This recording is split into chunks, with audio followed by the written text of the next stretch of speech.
So now how do I apply these principles in practice? And obviously I've changed the name to protect the innocent.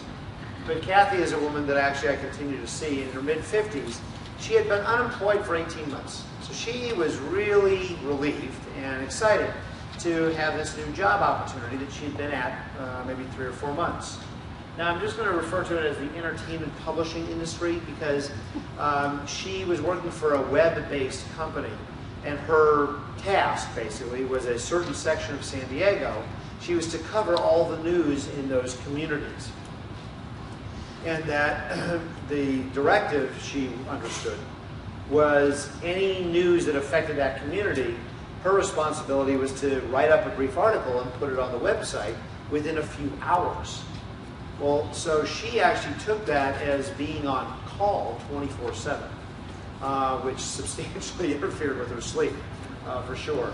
The other stressor was that her husband had returned from out of state, and as he and his wife and their 4-month baby boy were trying to transition back to California, they were living with her for a while, and as you might imagine, a 4-month-old is not conducive to sleep. My assessment, the Generalized Anxiety Disorder Scale, 7-item scale, a score of 16 is up there. It's beyond moderate in terms of anxiety. She met criteria for generalized anxiety disorder. The assessment also included 2 weeks of a sleep diary. And in fact, I continue to have her do a sleep diary every other week or every 3rd week, just to kind of keep tabs on how things are going. And a cognitive log. Now, this is not the seminar where I will go into detail about a cognitive log, but it's a common tool we use as therapists to get people to basically be more aware of their own thoughts. Attend to what your thoughts are and what the patterns of those thoughts are. Because we all kind of develop patterns, heuristics, or shortcuts. We make assumptions and so forth that help us kind of get through our day. The problem is that when stress goes up, these patterns can be relatively distorted or even irrational. And what I had her do was keep a cognitive log, that is one stressful event per day related to work. And I had her do this for 2 weeks so we could start to kind of adjust how she thought about things, how she could have a kind of healthier argument with her automatic thoughts that would lower the anxiety and improve sleep. So the intervention basically was bed was only for sleep. Now she said, well, now wait a minute. My partner and I, we love this kind of pillow talk. We'll spend a good 90 minutes or more in bed kind of sharing our day and our plans for the week and a variety of different things. And that's very enjoyable. I said, look, Kathy, you can still do that. Just do it in the family room. Do it in the dining room. Someplace but not the bedroom. Now what's interesting is paired with this kind of talking with her partner in bed for an hour or more, she would actually pour herself a 2nd glass of Chardonnay at about 9 o'clock at night, never anticipating that she's not going to go to sleep until about 11 o'clock. Now, actually, she's the one with that sleep diary. She went to bed at 11:30, and the notes, it said Olympics.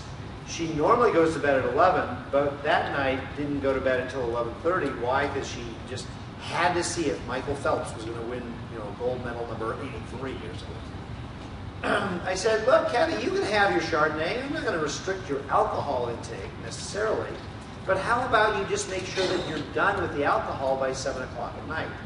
That helps substantially.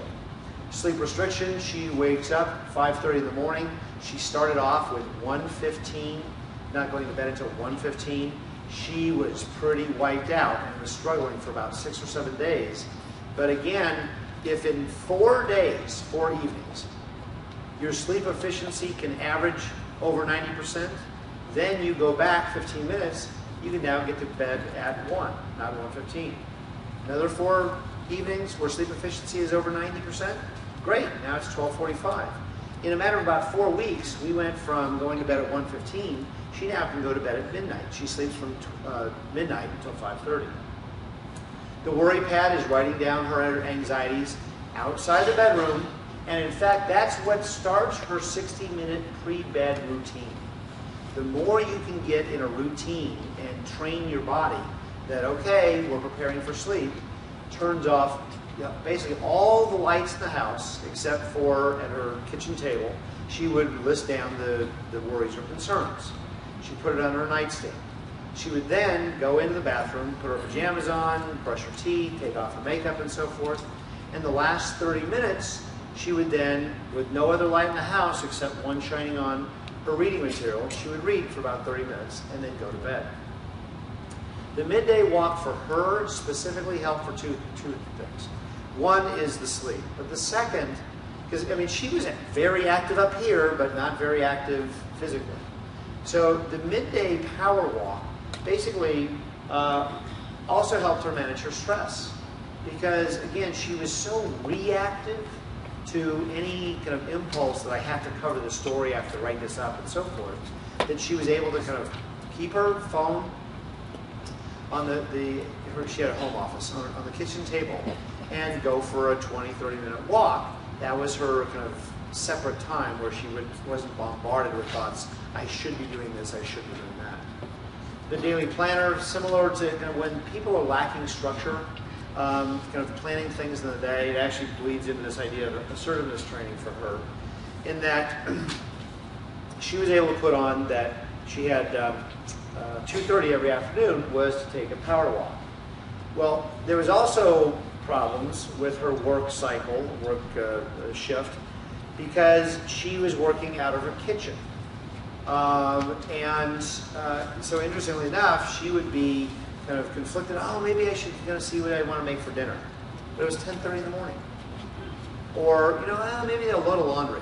The people who are working out of their homes sometimes have fairly low structure levels, and that can kind of just exacerbate work inefficiency and prolonging anxiety.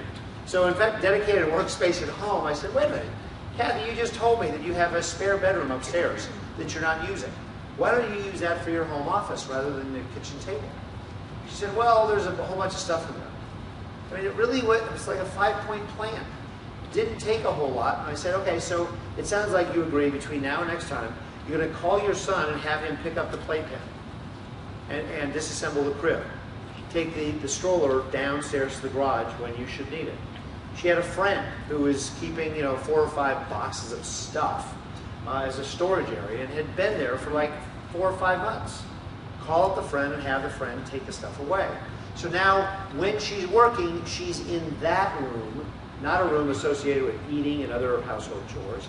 And when she's in that room, all she's doing is working.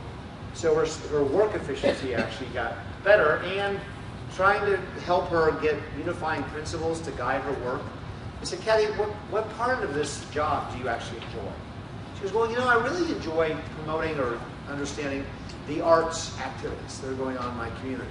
I'm interested in promoting healthy communities, so when the city gets a grant to build better sidewalks, safer sidewalks, beautify a park or something, I like covering those kinds of stories. Okay, so in front of her all the time, in her workspace, it was, here are the 4 topics that I really enjoy covering.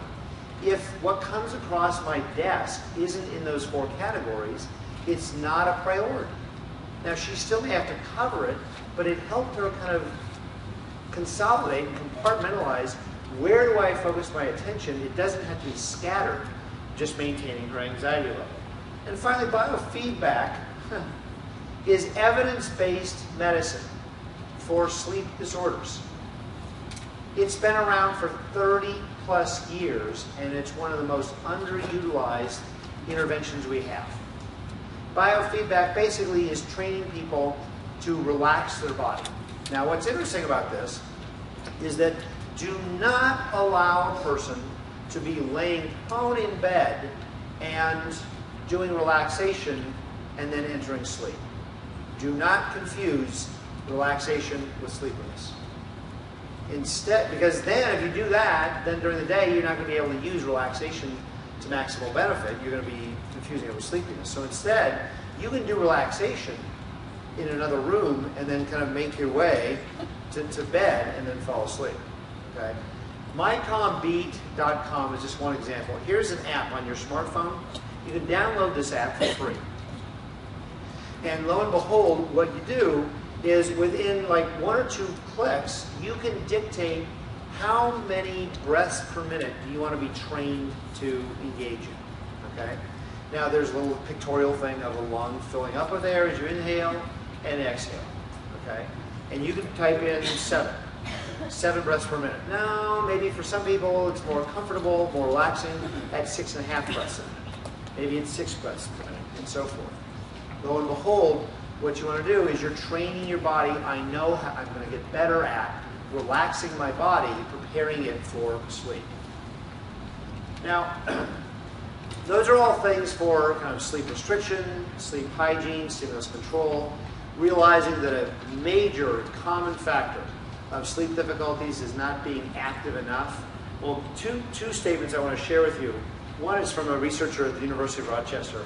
He said, failing to exercise when you feel bad is like explicitly not taking an aspirin when your head hurts, right? It's exactly the time you should get up and active when you don't, quote, emotionally feel like it. And this one I like, a client that I continue to meet for follow-up. Sarah, morbidly obese woman, 320 plus pounds. And we, over the course of time, dealt with a number of things, but one of the things we focused on for the first 3 months was her losing weight. Because she had diabetes, hypertension, a lot of problems. And lo and behold, she comes, she was awesome. She lost about 25 pounds in 3 months. And also was exercising 5, sometimes 6 days a week. But it wasn't until she had been exercising for 3 months, she comes in with this epiphany. She goes, you know what I just realized? Exercise actually is not punishment for fat people. It's what healthy people do, right? It's not about vanity. It's just a routine. It's a habit that healthy people are engaged in, to be active. It's not punishment for bad behavior in the prior years. But we know it's going to struggle to get people to be more active. This one physician's trying this technique. He asked the guy, what fits your busy schedule better? Exercising an hour a day or being dead 24 hours a day? Or a wife is telling her husband, look, I was going to wake up early to go jogging, but my toes voted against me 10-1. So that's about energy during the day and kind of activity during the night. What about an energy expenditure, if you will?